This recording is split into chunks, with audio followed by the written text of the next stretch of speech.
ناظرین، آپ سے گفتگو کرنے کے لیے مصطفیٰ کمال پاشا حاضر خدمت ہے، اور ہمارے ساتھ آج شریک گفتگو ہیں پاکستان کے مایہ ناز، معروف اور مستند ماہر معیشت پروفیسر ڈاکٹر قیس اسلم صاحب۔ قیس اسلم صاحب، ویلکم ٹو مائی شو۔ ناظرین، پاکستان بلا کسی شک و شبے کے اس وقت سیاسی، معاشی اور معاشرتی اضطراب کا شکار ہے، اور یہ تینوں چیزیں ایک دوسرے کے ساتھ ریلیٹڈ ہیں، کو ریلیٹڈ ہیں۔ سیاسی ابتری نے معاشی بدحالی کو فروغ دیا ہے، اور معاشی بدحالی نے معاشرتی انریسٹ کو فروغ دیا ہے، اور پھر نتیجے میں معاشرتی جو بدحالی ہے وہ معیشت پر بھی اثر انداز ہوتی ہے اور سیاست پر بھی اثر انداز ہوتی ہے۔ تو یہ تینوں عوامل جو ہیں ایک دوسرے کو سپورٹ کرتے ہیں۔ تو پاکستان اس وقت ان تینوں محاذوں پر مشکلات کا شکار ہے۔ ہم آج ڈسکس کریں گے کہ پاکستان کی جو معاشی بدحالی ہے اور پاکستان کو اس بدحالی تک پہنچانے میں ہمارے تقریباً تمام حکمرانوں نے حسب ضرورت، حسب استطاعت جو ہے وہ حصہ ڈالا ہے، کسی نے کم، کسی نے زیادہ۔ میں آپ کے سامنے پاکستان کے قومی قرضوں کا 3 ادوار کا موازنہ سامنے رکھ دیتا ہوں، جس سے آپ کو یہ بات سمجھنے میں آسانی ہوگی کہ پاکستان کو عالمی قرضوں کے اندر، مجموعی قومی قرضوں کے اندر کس طرح دھکیلا گیا اور ڈبویا گیا۔ 2008 میں جس وقت نون لیگ کی جس وقت حکومت تھی 2008 میں، اس وقت پاکستان کے مجموعی قرضوں کا جو حجم ہے وہ 6,435 ارب ڈالر تھا، اور یہ 2003 کے مقابلے میں 135% اضافہ ہوا اس میں۔ پھر 2013 میں نون لیگ کی حکومت آئی تو قرضوں کا حجم 2013 تک، یعنی 2008 سے 2013 تک جو قرضے ہیں وہ 6,435 ارب ڈالر سے روپے سے بڑھ کر 15,096 ارب روپے تک پہنچ گئے، اور یہ جو اضافہ ہے یہ 135% اضافہ ہوا۔ پھر 2013 سے 2018 میں جب ہم دیکھتے ہیں تو یہ قرض جو ہے اس میں 144% اضافہ ہوا، اور 2018 میں جس وقت پی ٹی آئی کی حکومت آئی تو ملک پر جو عالمی قرضہ تھا اس کی اماؤنٹ جو ہے وہ 75.3 ارب ڈالر تھی، اور جس وقت 2022 میں پی ٹی آئی کی حکومت ختم ہوئی تو ان قرضوں کا حجم، بیرونی قرضوں کا حجم 75 ارب ڈالر سے بڑھ کر 110 ارب ڈالر تک پہنچ گیا۔ اور اب ہم دیکھتے ہیں کہ قومی قرضوں کا حجم جو ہے اس میں 214% اضافہ ہو چکا ہے، اور یعنی یہ میں جو فگرز بتا رہا ہوں یہ اسٹیٹ بینک کی اس ڈاکومنٹ سے لیے گئے ہیں۔ آج یعنی جون 2025 میں پاکستان کا جو کل قرضہ ہے، قومی قرضہ، وہ 80.5 ٹریلین روپے ہے، یعنی 80,500 ارب روپے پاکستان کا مجموعی قرضہ ہے۔ جبکہ اگر اس کو ہم اس میں دیکھیں کہ بیرونی قرضہ کتنا شامل ہے تو اس کی اماؤنٹ ہے 286.8 ارب ڈالر۔ توبہ توبہ، یہ بہت بڑی، اور 2025 کا جو بجٹ ہے اس میں جو ہماری ٹیکسوں کی مجموعی آمدنی ہے اس کا 70% جو ہے وہ ان قرضوں کی ادائیگی اور قرضوں پر سود کی ادائیگی میں خرچ ہو جاتا ہے۔ تو پھر دیکھ لیجئے معیشت کی حالت کیا ہوگی۔ اس وقت تقریباً 90 لاکھ سے زائد افراد جو ہیں وہ بے روزگار ہیں، اور اس سال 6,15,000 نوجوانوں نے قانونی طور پر ہجرت کی ہے. پچھلے سال یعنی 2024 میں 7 لاکھ نوجوان ملک چھوڑ گئے تھے. 2023 میں 8,62,000 اور 2022 میں 8 لاکھ نوجوانوں نے. اس سال 50,000 ہیلتھ پروفیشنلز نے، عام لوگوں نے نہیں، 50,000 شعبہ صحت کے ماہرین نے اس ملک کو خیر باد کہا، جس میں 23,000 جو ہیں وہ ڈاکٹر تھے. یہ ایک صورتحال ہے ہماری معیشت کی، معاشرت کی اور سیاست کی، تو مجھے بتانے کی ضرورت نہیں ہے کیا ہے. تو آئیے ہم ڈاکٹر قیس اسلم صاحب سے بات چیت کرتے ہیں. ڈاکٹر صاحب، یہ صورتحال جو میں نے آپ کے سامنے پیش کی، آپ کی کیا ٹیک ہے اس پر؟ شکریہ. بات یہ ہے جی کہ شاید پہلے تو شاید قائد اعظم محمد علی جناح کے الفاظ ہیں کہ میری جیب میں کھوٹے سکے ہیں، تو سیاست تو وہیں سے نظر آ گئی کہ کس طرف جا رہی ہے. اور پھر مارشل لا آ گیا ایوب خان کا، اور اس کے بعد جو ہے اور ایک طویل داستان ہے مارشل لاؤں کی. صرف مارشل لاؤں کی نہیں، جو پھر سیاسی حکومتیں بھی آتی رہی، وہ بھی انہی کی ایکسٹینشن پہ رہی اینڈ سچ فورتھ. اس میں چلیں ایک بات تو ہمیں نظر آتی ہے کہ دنیا کی کولڈ وار میں ہم امریکہ کے ساتھ تھے، اور مگر جب کولڈ وار ختم ہوئی تو ابھی تک ہمیں یہ نہیں سمجھ آئی کہ ہم نے چین کے ساتھ رہنا ہے یا امریکہ کے ساتھ رہنا ہے یا اپنا خود مختار کوئی اسٹیٹس بنانا ہے. کسی ہمسائے کے ساتھ ہم ٹھیک تعلقات نہیں ہیں. ایران امریکہ سے ڈرتے ہوئے ہم اس سے تجارت نہیں کرتے. افغانستان سے آپ کو پتہ ہے کہ ان کی جو حکومتیں ہیں وہ دہشت گردوں کو فروغ دیتی ہیں اور ہمارا نقصان پہنچاتی ہیں. ہندوستان سے ہم کئی جنگیں لڑ چکے ہیں اور جنگی ماحول ابھی تک قائم ہے. اسی میں خوش ہیں کہ 6 جہاز ہم نے گرا لیے. وہ کہتے ہیں ہم نے دہشت گردوں پہ حملہ کر لیا. ایسا اپنی جو ہے.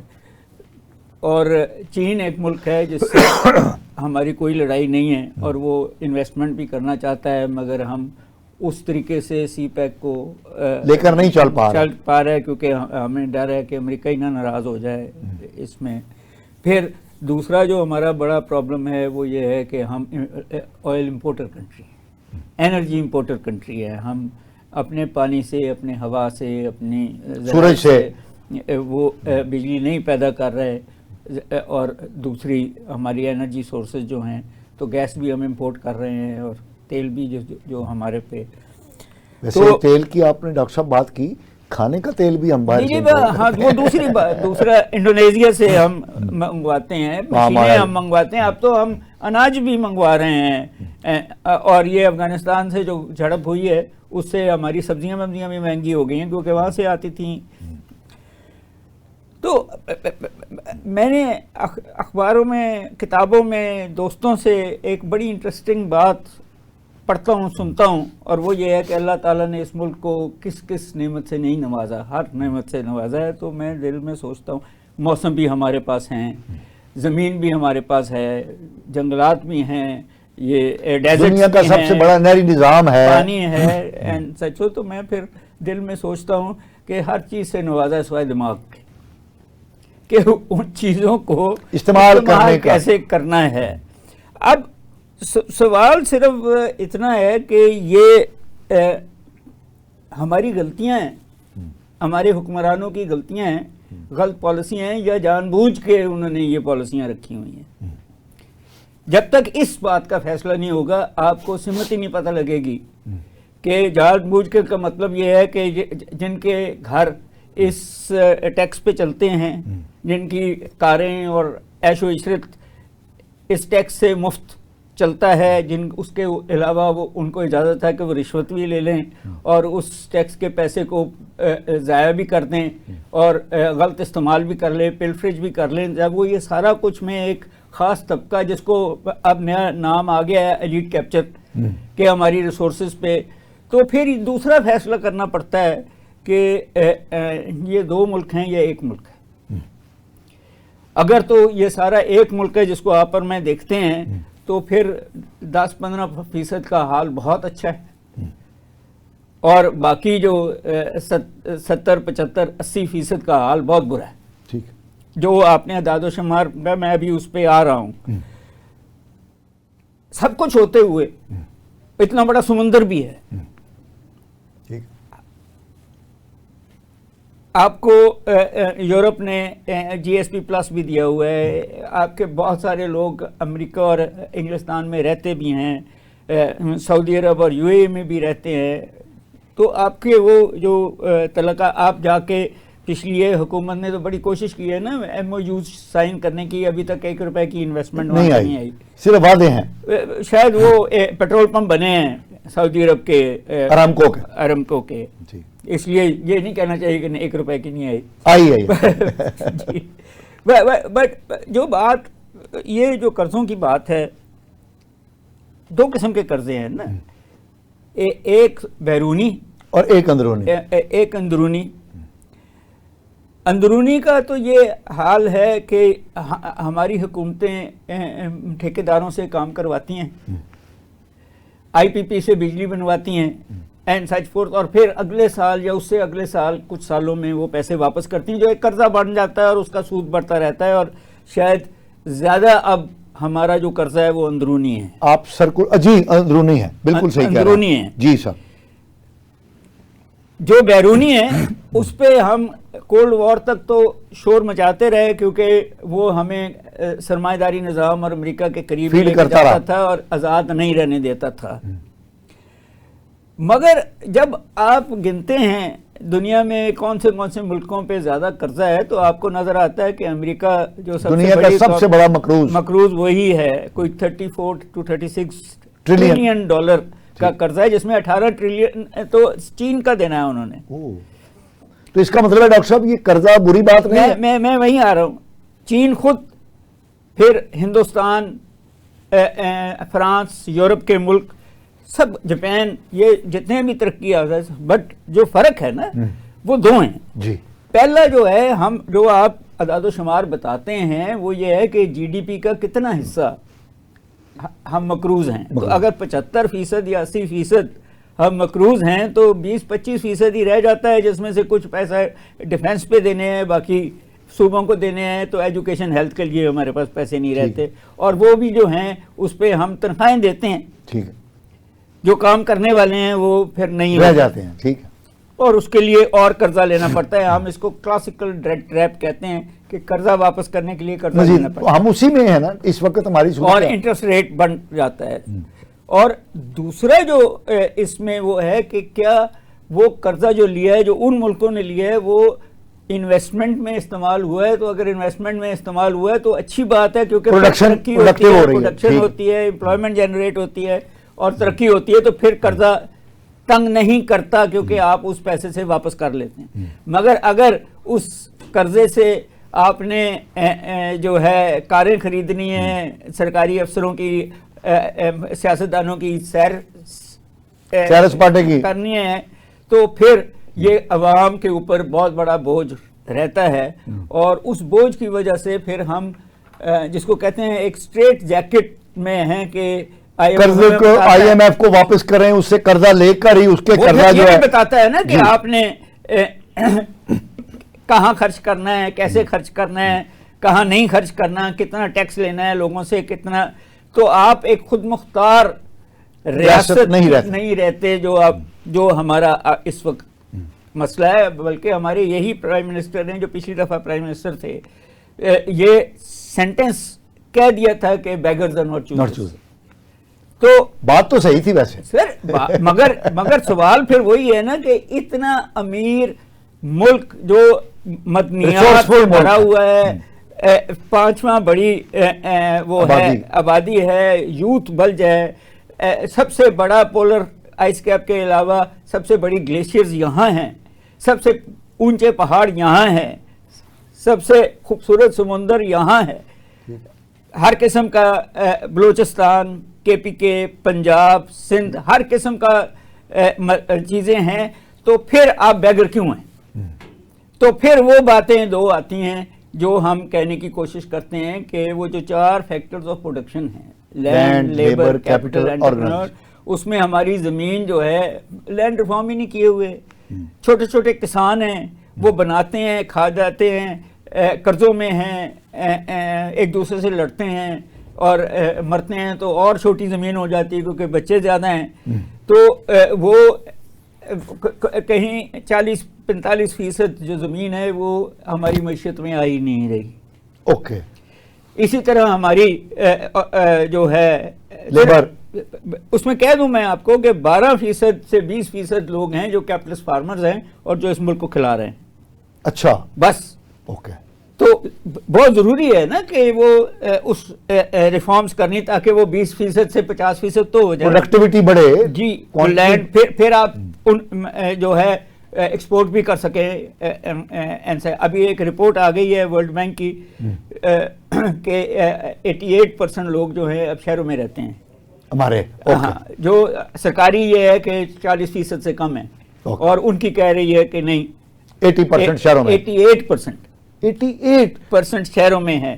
اس کی شرطیں ہیں نا جی کہ پکے گھر ہوں، ٹوائلٹس ہوں، سڑکیں ہوں، بازار سے چیزیں خریدتے ہوں، بجلی ہو، پانی ہو، تو یہ ساری اب تو ہمارے گاؤں میں پوری ہو گئی ہے نا، تو وہ شہری کیٹیگری بن گئی، پھر شہری کیٹیگری، یعنی انہوں نے ایگریکلچر کو چھوڑ دیا جی، اور شہروں میں آ کے کام کرنا شروع کر دیا اینڈ سچ فورتھ۔ تو پھر ایگریکلچر میں وہ آبادی رہ گئی ہے جو جس وقت وہ ختم ہوگی تو ہمارے پاس جو ٹریڈیشنل نالج ہے ایگریکلچر کی وہ بھی ختم ہو جائے گی۔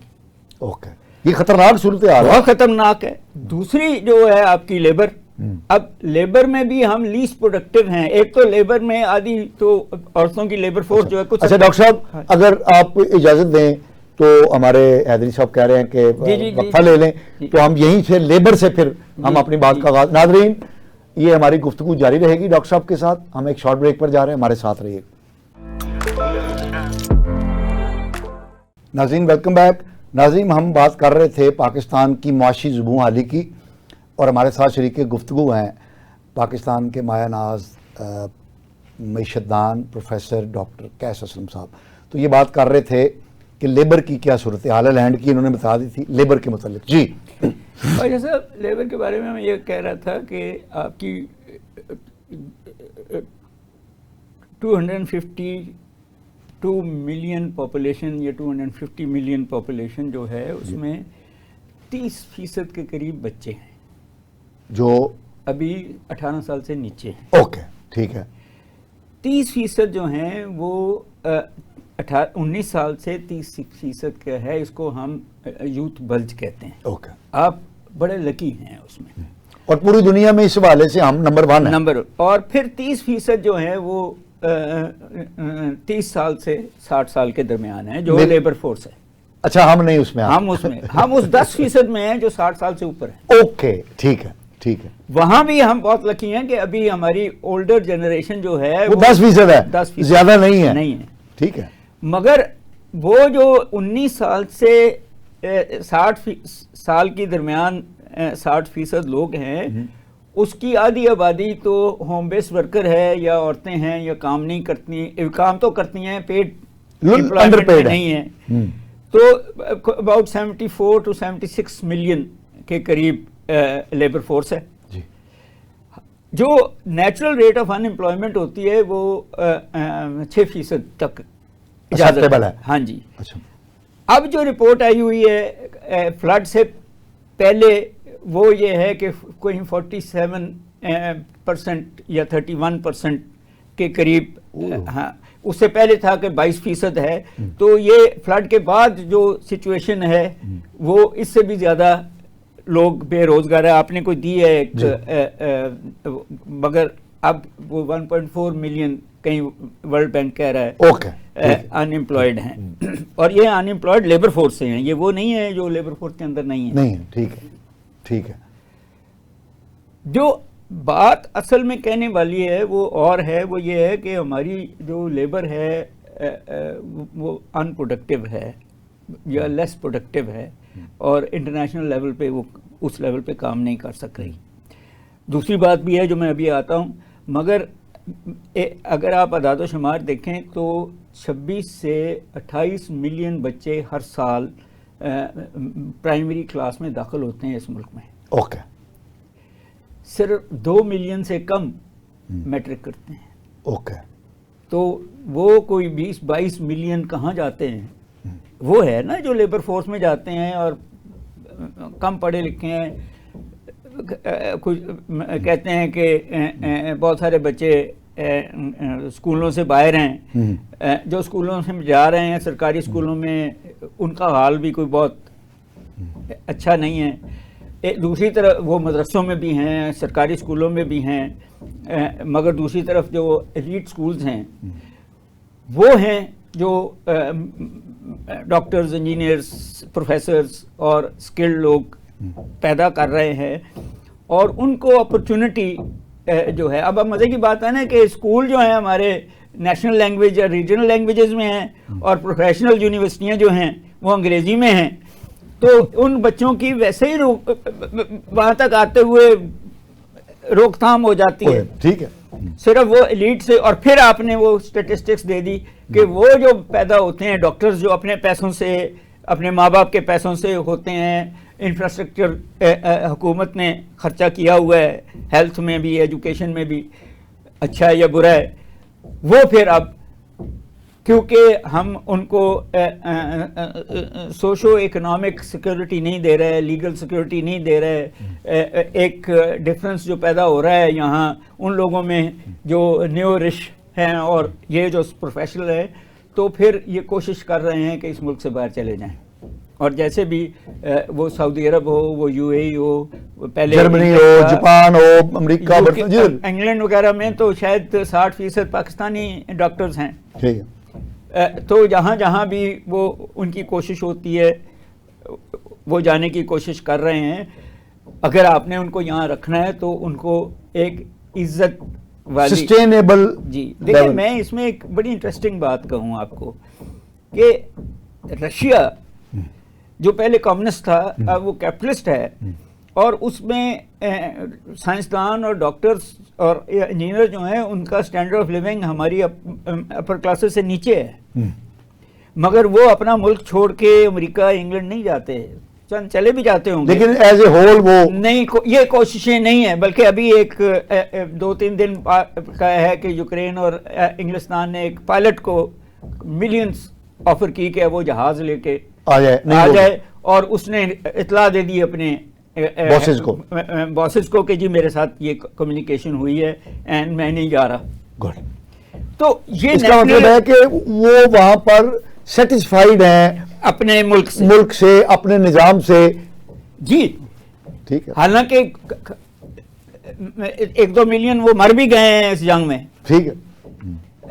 بٹ ہم جب اپنے نظام سے سیٹسفائی نہیں ہوں گے، جب ہم دیکھیں گے کہ جو حکمران ہیں اور ان کے جو چیلے ہیں یا ان کو جو مراتب مل رہی ہیں اور ہم ڈاکٹر بن کے بھی وہ مراتب نہیں لے سک رہے. ڈاکٹر صاحب، پرائیویٹ سیکٹر میں جو ایوریج فیس ہے ایک سال کی ڈاکٹری کے لیے وہ 2.6 ملین ہے.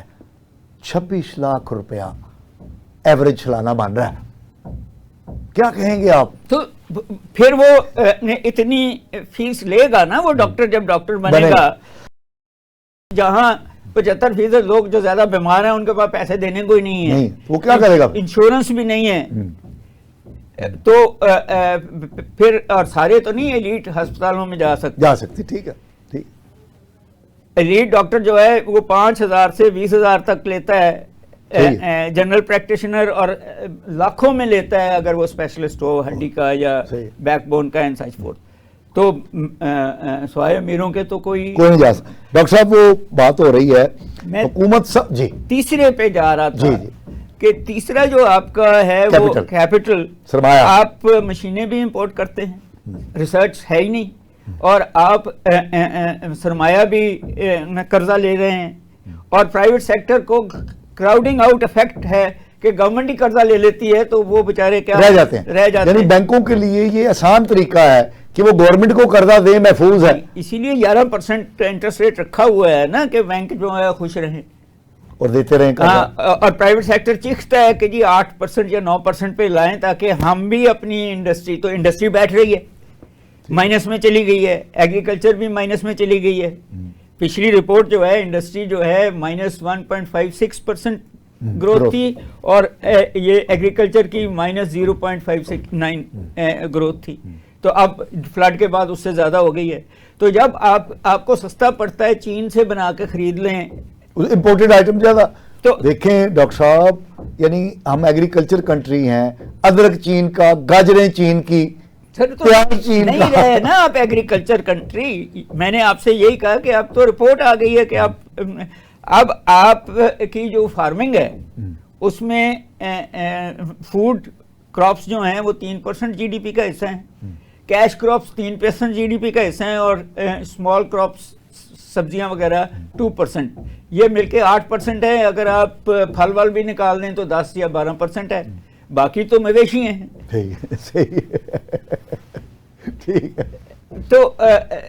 تو ایگریکلچر کا تو اب یہ حال ہو گیا کہ اب آپ ایگریکلچر ملک نہیں کھلا سکتے. آپ سروس سیکٹر ہے جس کی بات ہم کر رہے ہیں جو 54% جی ڈی پی کا حصہ دے رہا ہے. اس نے سسٹین کیا ہوا ہے تھوڑا بہت, سسٹین کیا ہوا یہ جو گروتھ آ رہی ہے. مگر ایک ملک, دو ملک بنا دیے نا, ایک جو پڑھے لکھے لوگ ہیں اور شہروں میں آ رہے ہیں اور گروتھ دے رہے ہیں, وہ بینکنگ سیکٹر میں ہوں, آئی پی پیز میں ہوں, ڈاکٹرز ہوں, وکیل ہوں, پروفیسر ہوں, اور دوسری طرف وہ 60-70% لوگ ہیں جو 1000-1500 روپے روز کے نہیں کما سکتے. تو وہ بچتیں کیا کریں گے اور انویسٹمنٹ کیا کریں گے؟ اور اس میں وہ چوتھی بات آ گئی نا, انٹرپرینور ہیں مگر ان کو بڑھنے کی گروتھ کی وہ نہیں اپرچونٹی, نہیں, انفراسٹرکچر ہی نہیں دے رہا ہے. اور یہ بھی میں نے دیکھا ہے کہ شادی گھر ہو یا بسنت ہو یا کوئی اور ہو, جب وہ ملین روپیز کی انڈسٹری ہو گئی تو بند کر دیا ان کو. ان دیٹ کانٹیکسٹ کہ ایک خاص سطح سے ابھی میں نے سنا ہے کہ ڈاکٹروں کے اوپر بھی آ رہا ہے کہ آپ ایک خاص ملینز کے اوپر فیس نہیں لے سکتے ہیں سچ فورتھ.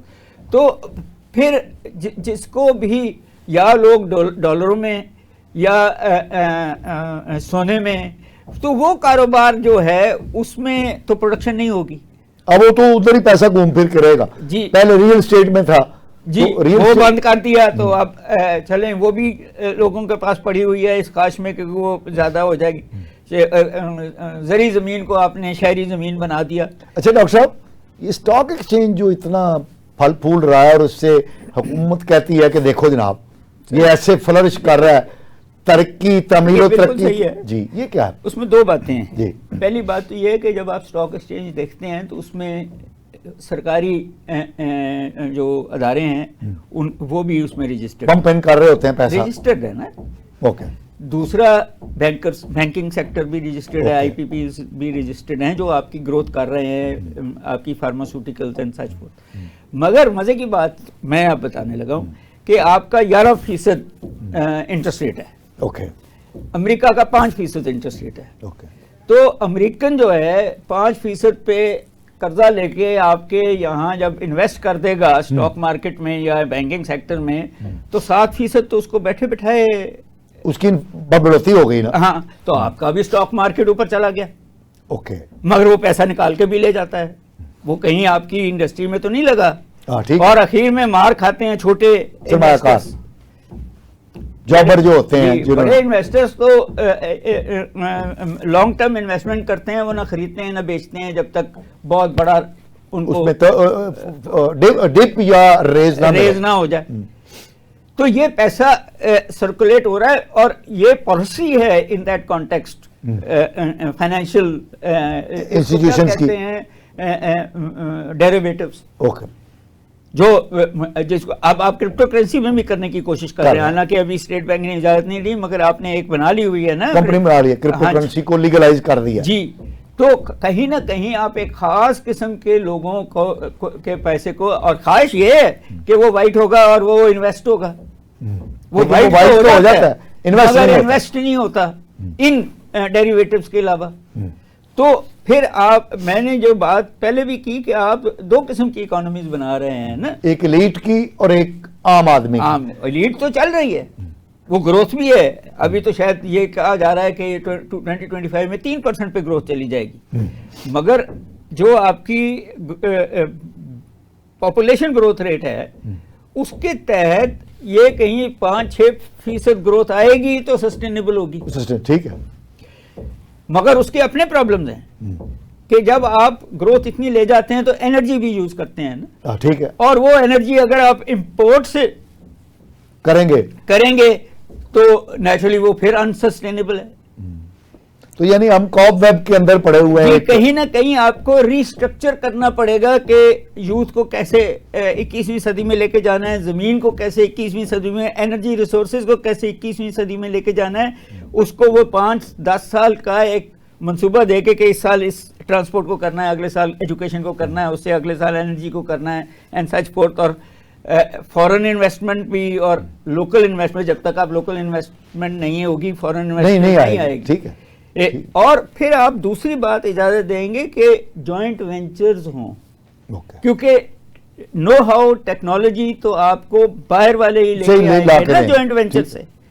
آپ جتنی بھی کوشش کر لیں, آپ اس لیول پہ آپ کی 70-75 سال میں آپ نے مائنس میں ریسرچ میں گئے ہیں, پلس میں نہیں گئے, تو جب تک آپ جوائنٹ وینچرز کو اجازت نہیں دیں گے. مگر وہاں ایک اور ایشو آ رہا ہے, ایک تو کرپشن کا ہے نا, مگر آپ کی بہت سارے ایگزامپلس ہیں جہاں پرائیویٹ سیکٹر نے جس نے جوائنٹ وینچر کیے وہ اس کا پیسہ کھا گئے جو انویسٹر تھا فورن.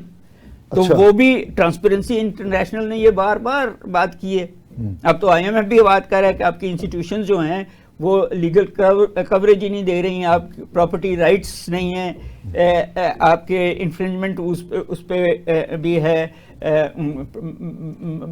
جو نو ہاؤ پہ اینڈ سچ. وہ یہ سارے جو جب تک آپ انفورسمنٹ نہیں کرتے, آپ کی لوور جوڈیشری, آپ کی پولیس ساری جب آپ کی شفافیت آئے گی تو پھر یہ سارا کچھ ہوگا. اور یہ کوئی مشکل کام نہیں ہے.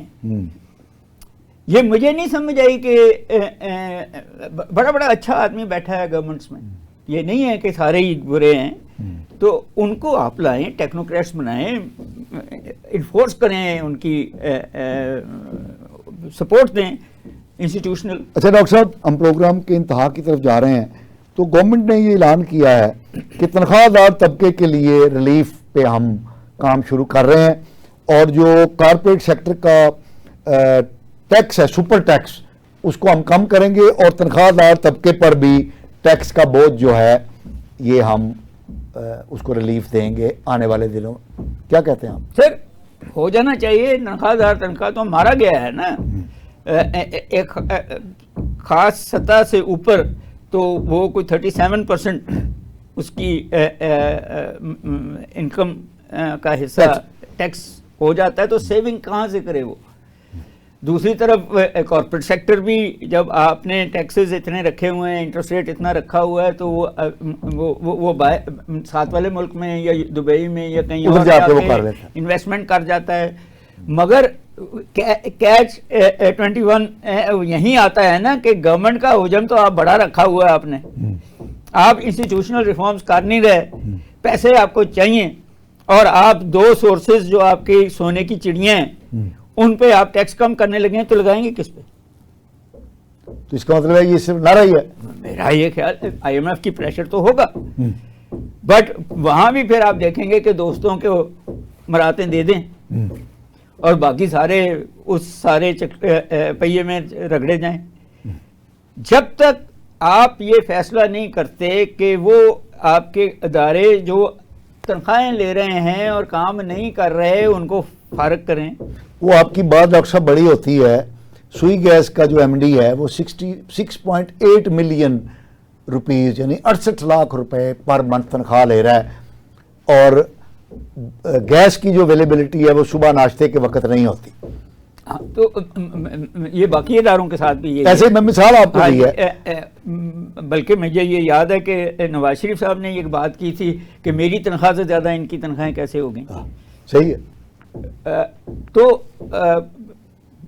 بات وہی ہے کہ آپ جب تک انسینٹو بیس نہیں رکھیں گے کہ جنہوں نے کام کیا ہے ان کی تنخواہیں آپ اتنی کرتے ہیں, مگر جس ملک میں 40,000 روپے منیمم ویج ہو، اس میں ملینز میں کسی کی تنخواہ ہو، تو وہ مورلی انکریکٹ ہے. اوکے.